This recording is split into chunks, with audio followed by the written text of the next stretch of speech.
If one of your marketing strategies for your product is telling people about the functional benefits of it, that means that, the measurements, the weight, the specifications, how well it performs, how well it's been rated, all the certifications it has earned, all of the things that make it a fantastic product, that is how you are pushing this product and how you're selling it. You may have noticed that doesn't work quite as well. That doesn't get you the engagement that you may be hoping for, and it's not really bringing you the sales that you are hoping for. And there's a reason for that. And that reason is people don't buy the best products, and they don't buy the cheapest ones either. People buy the products that they understand the fastest. And when I say the products that they understand the fastest, I don't mean in an intellectual kind of way that they do the math and they understand the product. What I mean is that they can see that product fitting into their life, fitting into who they want to become in the future, fitting into a vision that they have for themselves, how they want to be seen, how they want to be perceived. That's what I mean when I say people buy the products that they understand the fastest. In this video, I'm going to show you some strategies that are going to help you increase the perceived value of your product without necessarily changing anything about the product itself. In most of these strategies, you don't have to change the way the product is manufactured, packaged. You don't have to change what it is. All you have to do is market it differently in such a way that people see it and decide immediately, I want to buy that. And then whatever it is that you tell them after that, including the functional specifications of it, that is just what they will use to justify their already made decision to buy the product. If we haven't met before, my name is Angela Mina and I am a marketing consultant. I work primarily with companies that manufacture building materials. And if you have been in the construction industry for any amount of time, then you know that one of the biggest problems in this industry is how slow it is to change, how resistant it is to new ideas and new innovations. If you own a company that manufactures any kind of innovative building materials, off-site manufactured products, the strategies that I'm going to share in this video are going to help you sell more of your product without changing how it's manufactured, the raw materials, the factory output. You can literally sell more just by changing the words that you use to market your product or how you actually deliver the product that you're already manufacturing. So stick around if you're looking to grow your business in 2026. All right, let's go into these strategies. And once you hear what I'm about to tell you, you will start to see these in especially bigger brands that have dominated a section of their industry or a specific category within their industry. You will start to see these strategies that they apply in order to grow their businesses to that size or to grow their brands to a certain level of significance or recognition by the public. Strategy number one is to name your product. I see a lot of companies in this industry just describing their product by what it is rather than actually naming it and calling it out by name. So a lot of companies will just present it as, these are our insulated wall panels. Naming your product gives it an identity. And if you look outside this industry, you will see many different brands and companies use this strategy very effectively. IKEA, for example, every product down to the coffee mug at IKEA has a name. And there's a reason for that, because the name gives it significance. The name implies that it was not just manufactured, but it was designed. It was designed intentionally for that purpose. Another industry that does this very well is the high-end clothing industry. And they do this to differentiate themselves from either lower quality brands or other commoditized products within the industry. So you will find a high-end clothing brand will name the most simple product that they produce, like a simple white t-shirt will have a name. It's not just a white cotton t-shirt, it's the Luna. And the reason they do that is because that again signifies that it was designed and crafted very specially, and it has higher value than just a white cotton t-shirt that was sewn together. And so if you're currently just selling your product as what it is, consider giving your product a name. And there are multiple advantages for naming your products. It's not just a differentiator or a way for you to refer to the product. Another benefit is that when people remember a name, it is easier for them to reorder it for other projects. It is easier for them to make it the default for what they use, so that when they come to the store, rather than ask for what was that thing we bought the last time, they're going to ask for it by name. That is a way to increase loyalty and to increase the likelihood that your customers will come back and purchase multiple times. Another advantage of naming your products is that it allows you to create tiers. Once you have named the first version of your product, then you can go up the ladder. You can name it version 2.0 or the professional model or the basic model. You have that leverage to be able to create a system out of it and not just have it as an individual product. Naming also allows you to create an association of value. If you name a product the professional version, then that creates an association that this is the best of the lineup that we have, that the pros use.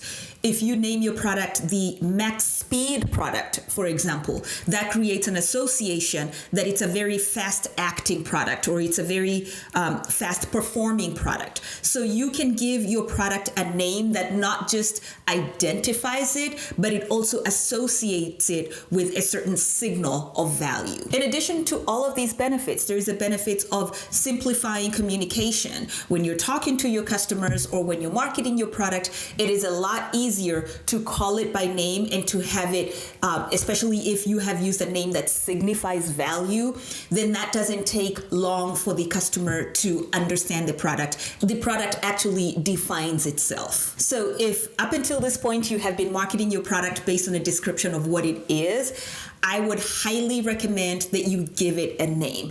There is so much added perceived value when a product has a name that it is worth investing the time and the effort to actually do it, to actually either bring your team together and figure out how you're going to name your product and also have that forward vision of what that is going to do for that product. You can, like I said, you can add tiers to it. You can add different variations of the same product, a basic product, a mid-level product, a pro product that is going to add so much value to it and make it so much more marketable than it is today. Strategy number 2 is to create your own comparison anchor.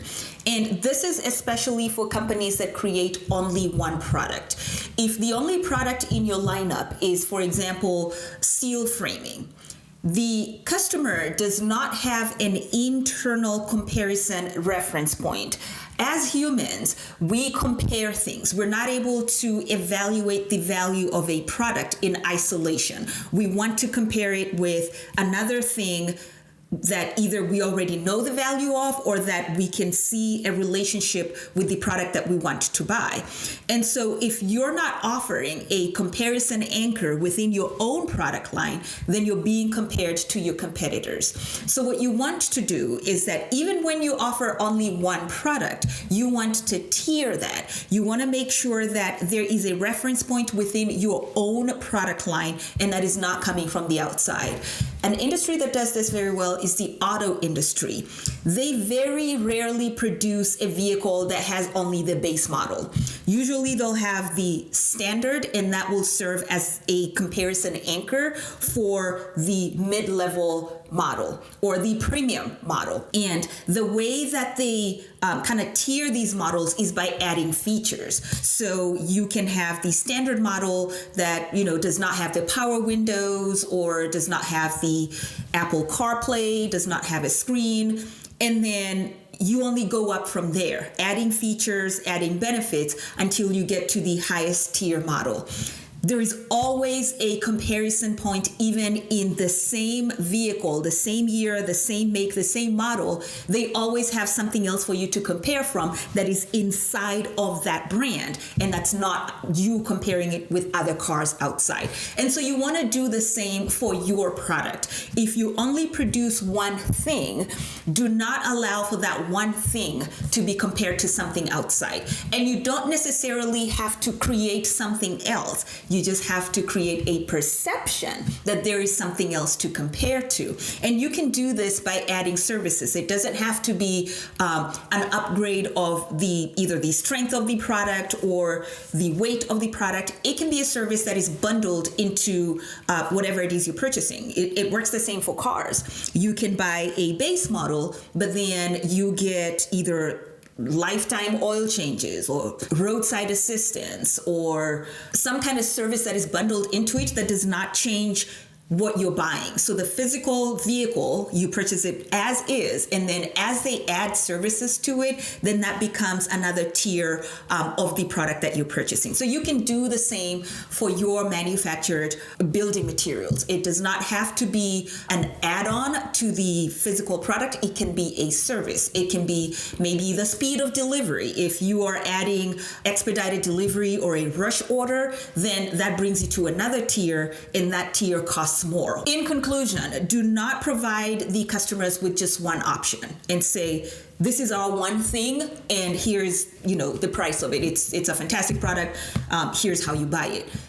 The customer will want to compare. Whether or not you offer comparison points, they will be comparing in their mind. So you want to be the one that sets the comparison anchor so that at the end of the day, they will buy an option from your brand and not an option that they compared from the outside. And so aside from the value of creating this perception of having a lineup of products, because that increases the perceived value of the product that the customer is going to eventually buy, aside from that, it also allows you as the business owner to engineer a bundle that will be perfect for your customers, and not just perfect in the sense that the customers will get the most value from it.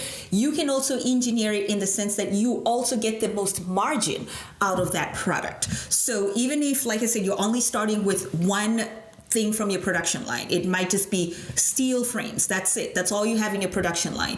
You can add bundles of, like I said, services or other products, other maybe partner products that you have partnered with another manufacturer, but you can engineer that bundle in such a way that it has a higher margin than the original product that you were going to sell. And that's just another way to create value, to create more sales, and to create more revenue out of the one product that you have. Strategy number 3 is to shift the context within which you're selling your product. So currently, you might be selling a product that helps to build mid-rise commercial buildings. And so if you are just using that frame of reference to sell your product, then you're being compared to other materials that are being used currently, either traditional building methods or other methods or in other materials that are already in the market.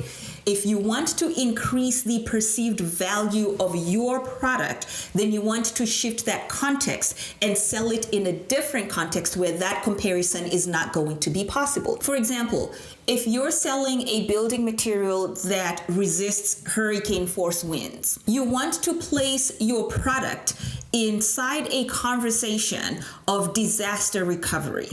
That way, the material is not being compared side by side with other building materials, but it is being compared with the cost of rebuilding. That is the context within which that conversation is happening. If you're selling a material that is fire resistant, then you want to market your material inside of a conversation about insurance. And so what you want to do is to open up your horizons in terms of which conversations are you having and which events are you placing your product and what comparison points is it drawing. You don't always have to sell your product at a construction trade show or a building summit.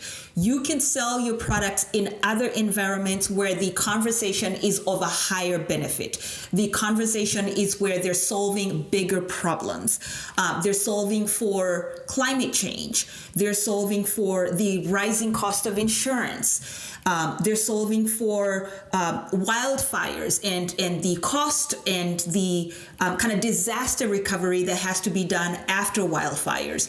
When you place your product inside of that context, context. You don't have to change anything about the product. You just change the context within which it is being viewed, and that increases its perceived value. All right, strategy number 4 is to own a psychological benefit. The best example that I like to give of this is the cereal aisle. If you go to your grocery store, there are 1,000, and that's not even an exaggeration, 1,000 different brands of cereal, and all of them claim different things. But then you will find that some of them have associated themselves with a psychological benefit. Honey Nut Cheerios, for example, associates with itself with heart health, and being able to live long enough, having your heart be healthy long enough so you can hang out with your grandchildren and you can accomplish the things that you want to accomplish in this life. So besides it just being breakfast, it is now associated with this psychological benefit of longevity. There is more of an aspirational benefit to choosing this cereal over whatever else is in the aisle. And the most interesting thing is that all of these cereal, well, not all of them, but most of them are oat-based. The grain itself is identical. It has the same exact nutritional benefits for each box that you see in the cereal aisle that is an oat-based cereal.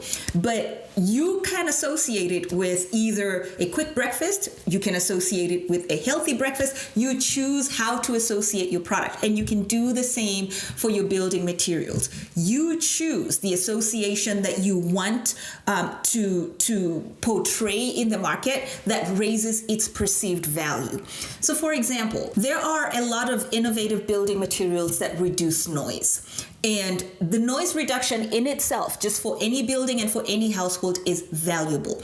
But how can you raise that? How can you associate it with an even higher kind of psychological benefit? You can decide that I want to associate my product with being used in institutions of higher learning, or institutions where the silence or the noise reduction is going to have an outsized benefit. If there are schools or colleges or facilities that deal with certain individuals that have sensory issues, or individuals that are neurodivergent, and the reduction of noise is going to be associated with bigger and better outcomes, then you associating your material with that automatically increases its perceived value. It is not just a building material, it is a building material that takes our outcomes from okay to fantastic. And that in itself allows you to command premium pricing for the same exact product. You're not even going to change how it is produced, how it is delivered, how it is manufactured, but associating it with a higher problem, especially a higher psychological value, people automatically perceive it as more expensive. This strategy requires you to pick a niche, to pick a specific audience and a target market or a market segment that is going to value certain aspects or certain psychological benefits and will be willing to pay for them. And so you have to be very intentional about targeting these buyers and showing the value of your product psychologically to these buyers. And when done well, this strategy will put your product in a completely different category where it is recognized for use in a certain industry. And it doesn't take much. It just takes being very intentional and strategic and targeting certain aspects and certain benefits and really marketing those benefits. Strategy number 5 is to build a personal brand. And I know in this industry, that's not a very popular idea. A lot of founders and CEOs just don't want to do the work of building a personal brand because they associate it with either being an influencer or some kind of content creator. Just it doesn't have a positive association.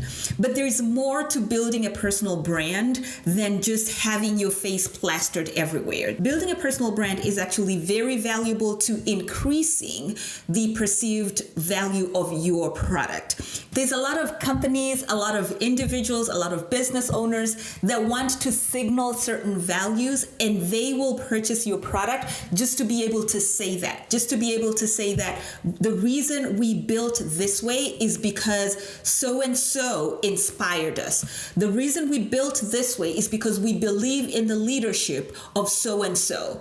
And that's the only reason that they purchase your product. So building a personal brand is not a selfish thing, and it's not a vanity thing. It has very real business outcomes. One of the best examples I like to give is Oprah. To this day, even though her show is no longer running, I think her magazine is still out, and it's been a long time since she did one of those episodes where she gave away cars. What was it called? Oprah's Favorite Things. To this day, people will market their product 20 years later saying that this was on Oprah's Favorite Things.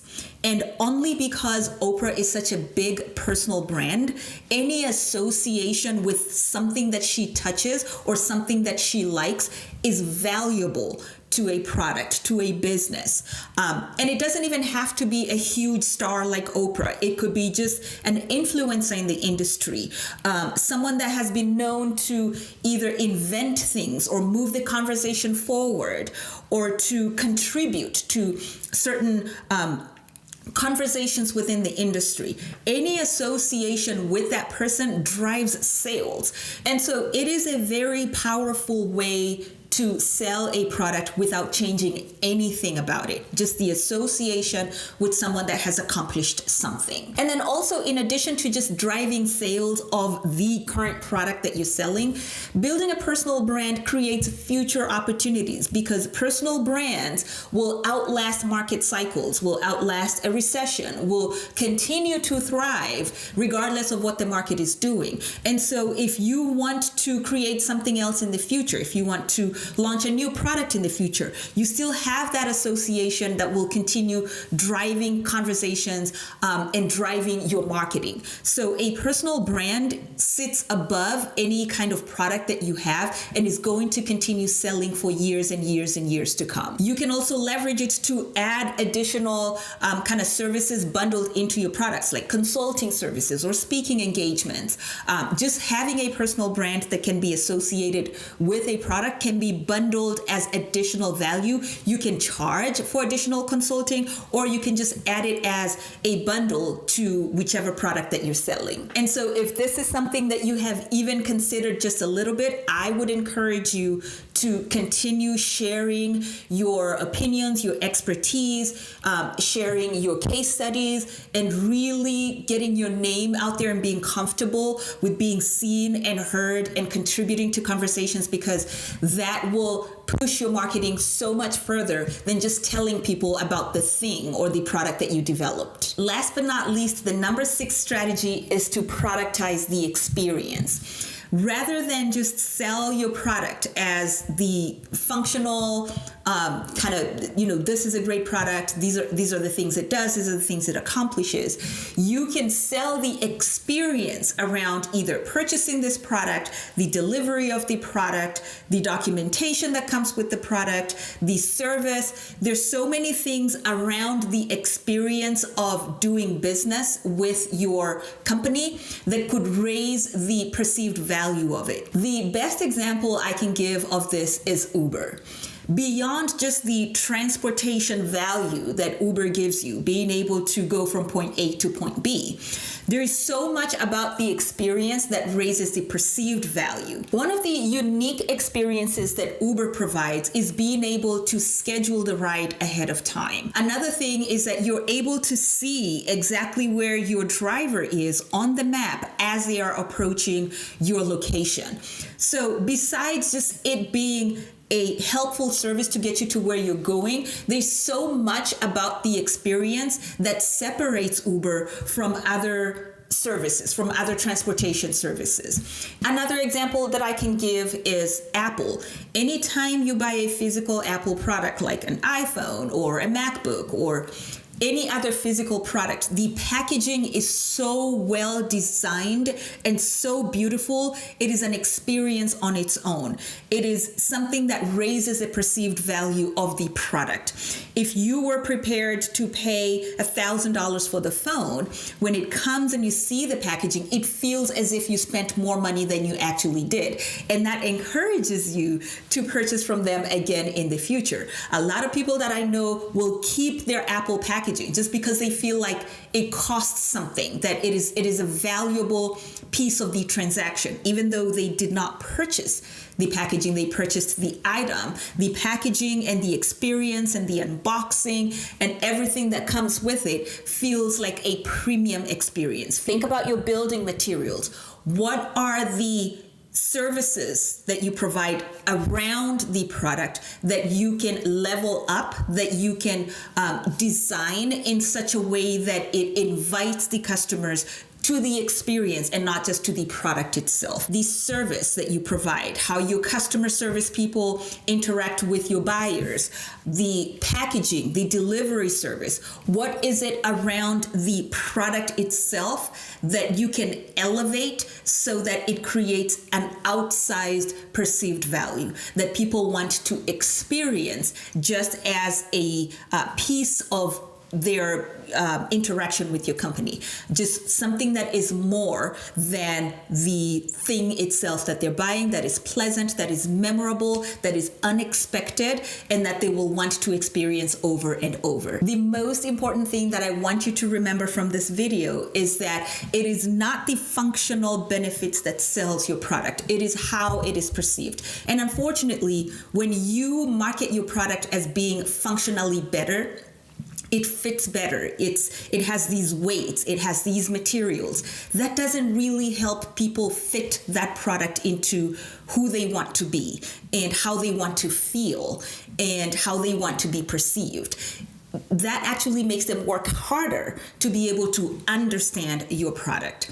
And so what would you do? What could you change so that you can help people see your product in their lives, help people understand your product? I've said in this channel before that when it comes to marketing, perception is more important than reality. What that means is that if you can describe your product or if you can show your product in such a way that your buyer perceives it to be more valuable than the amount that you are asking them to pay for it, then they will make the decision to buy it. That's what you want. You want people to make the decision to buy it first and then evaluate whatever numbers or justifications that they will use to rationalize that decision after they've already decided that they're going to buy it. Because again, people don't buy the best products. They buy the products that they can understand the fastest. That is all for today, and I'll see you guys in the next one. Bye-bye.